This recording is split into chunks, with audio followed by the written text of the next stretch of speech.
mà. Và có thấy rất biết là tất cả các bạn sinh viên rất là máu lửa đúng không ạ? Mọi người có thể cho anh rất thể tình cảm mọi người nữa hơn. Vỗ tay nào. Kỷ niệm quá khiến tim nhạt nhòa, một người đau một người bỏ lại phía sau, một tình yêu giống như là mơ. Mà vì sao chỉ còn mình tôi mơ thế đâu.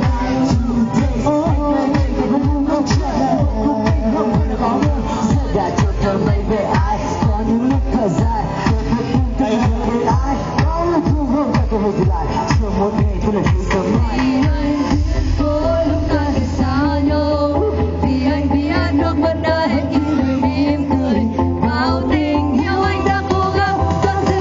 Với em đã baby Mình hãy cứ sống thế, em cứ mãi ước mơ, em cứ luôn mong chờ tuyệt vời nhé. và anh sẽ mãi bước đi, sẽ cố gắng mỉm cười, cố gắng quên đi bao nhiêu tình yêu tan vỡ như là giấc mơ.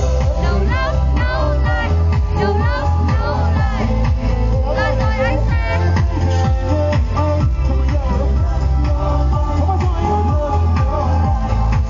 Anh không hợp về người này nữa đâu.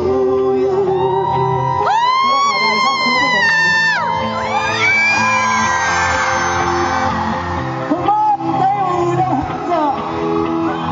Cùng vỗ tay xem nào, lớn lên nào, come on, lớn lên nào.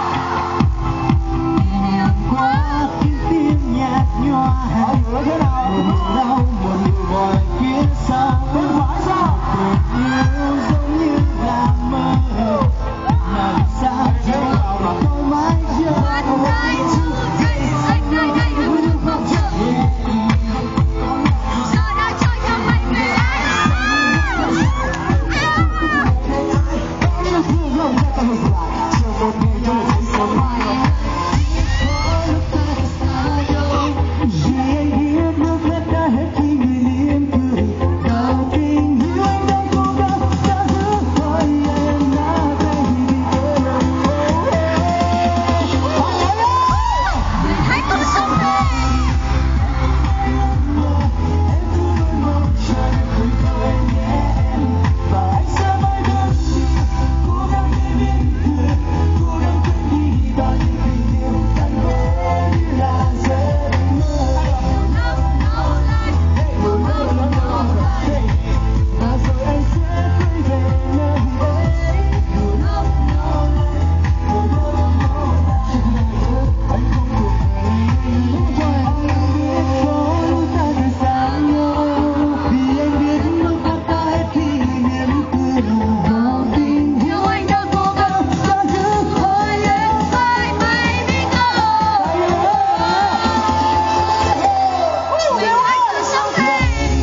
Em cứ mãi ước mơ, anh cứ luôn mong chờ tuyệt vời nhé em, và anh sẽ mãi bước đi, cố gắng để mỉm cười, cố gắng quên đi bao nhiêu tình yêu tan vỡ như là giấc mơ. No love, no life, no love, no life. Và rồi anh sẽ quay về nơi ấy.